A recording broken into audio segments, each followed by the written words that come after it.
What's going on, everybody? My name is Tenebris, and today I'm gonna teach you dudes how to component quickscope in Generation Zero.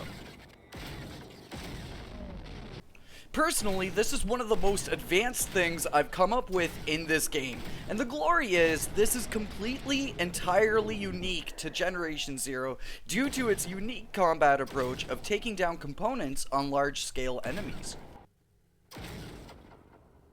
So first off today, I'm going to teach you dudes how to practice this, because you don't want to just raw dog it out in combat without at least knowing a little bit of what you're doing first. Then we'll talk about how you can employ this technique in moment-to-moment combat.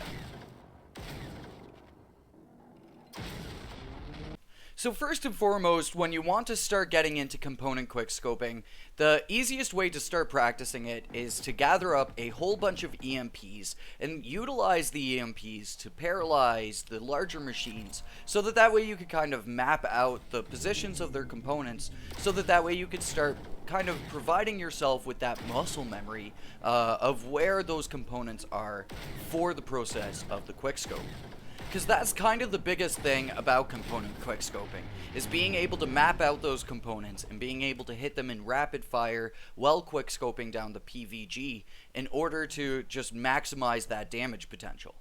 Now for today, we're just going to focus on the tank and the harvester because with runners and hunters and seekers, most of the time they're going to go down in 1 to 2 quickscopes. So you don't really need to map out their components too much, just a lot of times it'll be good to know where their fuel cell is. But when it comes to the tanks and the harvesters, this is where you can get really in depth with what components you're picking to target with your component quickscoping. Now, when you look at an enemy through your tech vision on your binoculars here in Generation Zero, you'll notice 3 different colors for the 3 different types of components. You'll get blue for armor components, you'll get yellow for direct components, and you'll get orange for weapon components. The main thing you want to aim for when you're using component quickscoping are the yellow components specifically. You don't want to be aiming primarily for their armor, and you don't want to be aiming primarily for their weapons. Now there are some components that are better than others, so let's see if we could show them off here. The first component are the legs and the knees. The legs and the knees you can notice by the yellow boxes in behind the thighs, and then the kind of circle joints in behind the knees. These 2 components or these 4 components are going to be some of the easiest components for you to hit with your component quickscoping with your first initial couple quickscopes. When you look at them through the tech view, you'll notice their names are the frame support for the thighs and the knee joints for the knees. Now the next couple components you're going to want to go for are the engine drives and the core drives. The engine drives are just in behind the front faceplate, and the core drives are just kind of up where the legs meet the central body. After you've taken out these 4 components, you'll want to probably go for the fuel cell next, or you'll probably want to splash the fuel cell in between these components, depending on the approach that you like to take when you're component quickscoping on tanks. So for the fuel cell, again, the fuel cell is really noticeable. It's right on the back of the tank, and this is part of the reason why this technique is best used with the experimental PVG. Don't get me wrong, you could component quickscope with other weapons, but none of them would have the same effective value as the experimental PVG does. After you're done with all 5 of those components, if the tank isn't dead yet, you can focus on any other component that you want to go for, and a couple shots will take him down. Now next up for harvesters, it's a lot of the same thing as the tank, where you want to be aiming for those core drives and those engine drives, but with the harvesters, there's a little bit of nuance that differentiates the 2. So first and foremost, with the harvesters, you want to aim for those fuel tanks because the harvesters' fuel tanks are just dying to be shot. They are just begging to be exploded. And so why not do the thing and actually explode the fuel cells for it? But then also on top of that, the rocket pods for the harvester are a prime target.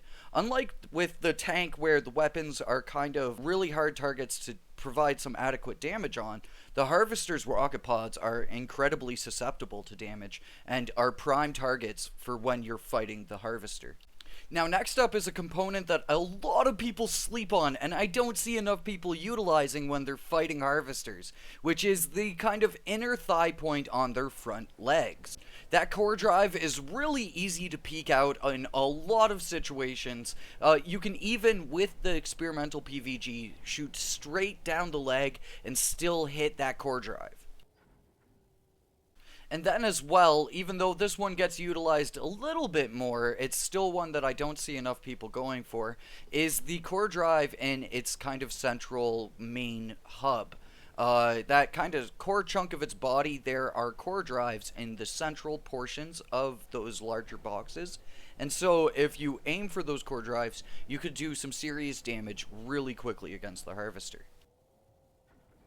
And lastly, it's kind of figuring out the rhythm that the experimental PVG fires with. Again, you could do this with other guns, but they all will have kind of a different rhythm to them.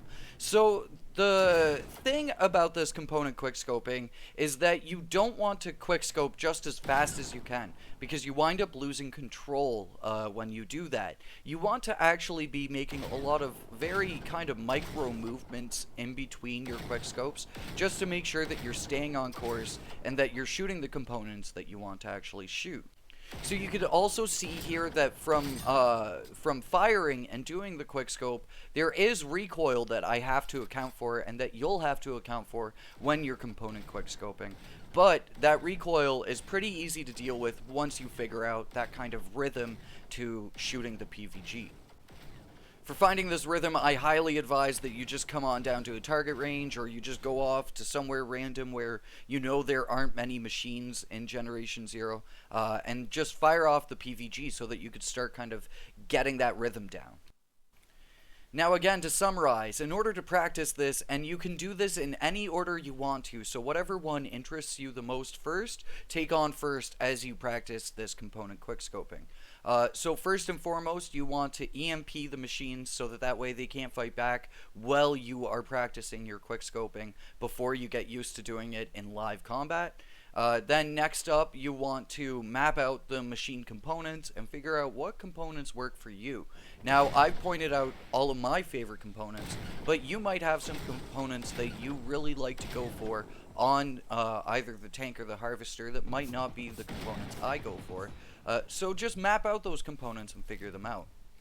And then lastly is figuring out that rhythm to the quickscoping so that way you could get the maximum fire rate and the maximum amount of control at the same time while you're component quickscoping. And even after you're done going through those kind of three forms of practice, I'd still highly advise utilizing EMPs every once in a while, especially when you're fighting just a lone tank or a lone harvester, because it just makes the whole process really smooth and is a great little bit of practice, and you always want to be practicing these skills, whether or not it's component quickscoping or hunter counters. And really, when it comes down to it, there is no faster method to taking down harvesters specifically. This whole quickscope, component quickscope thing, is really, it's a funny story. So I started looking into this about a month and a half ago, and it quickly snowballed, and I started to realize how powerful of a technique this actually was here in Generation Zero. Especially in terms of how fast it can take down a harvester, but equally so in how fast it can take down tanks. And then the other thing too is this whole component quickscoping thing is a lot of fun to mess around with when it comes to hunters and runners as well, because if you could pull off a really quick component quickscope on the fuel cell of the hunter when there's a bunch of ticks around him, then boom, you've eliminated all the ticks and you've dealt with that problem without having to kind of do the tick dance. And this also works really well with hunter counters too. So say you've disarmed a hunter and he's coming at you with his melee and he's going to jump stab you. You can pull out your PVG really quickly as you dodge and perform the hunter counter and do a really quick scope a really quick quickscope in order to take down that hunter really quickly and really efficiently. You can also apply this component quickscoping to incredibly long ranges against tanks and harvesters and runners and seekers and hunters and all of them. It gets measurably more difficult the further away the enemy is. So it's all based on your own measure of skill and comfort with the technique. But you could definitely component quickscope all the way up to, like, I think 400 kilometers is the maximum render distance in the game. And as kind of final words to the wise, you can't use EMPs on Apocalypse Harvesters. They are immune to EMPs. So that makes Apocalypse Harvesters a little bit more difficult to deal with, but you could still do it with a bit of gusto. So there you go, my dudes. Just like the Hunter counter, this is some, like, elite level Generation Zero gameplay here. So if you want to be playing Generation Zero and absolutely blasting through the machines, these are the techniques that you really want to try to pick up and you really want to practice and work on as you play the game. You owe it to yourself to at least try and give it a shot. But for now, thank you so much for watching. Hopefully you all enjoyed, and hopefully you learned something about component quickscoping here in Generation Zero. And let me know down in the comments, is this something that you're going to pick up and try to utilize in the game? But yeah, again, cheers, thank you so much, and I will catch you all in the next one. Until then, peace.